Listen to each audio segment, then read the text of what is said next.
ស្ងួនពំងារប្រលឹងថ្លើមថ្លៃកៅចរណៃល្អវៃម្លែទេភ្នែកថ្ពាល់មកស្រង់មានស្នេហ៍ល្អជាងខែ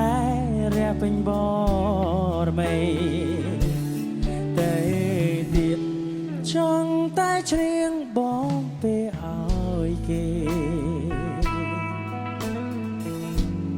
ចង់កំប្លែងឲ្យស្រីញញឹម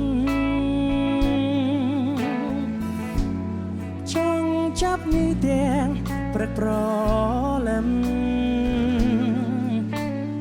ចង់តែផ្ទឹមរៀបការនឹងអ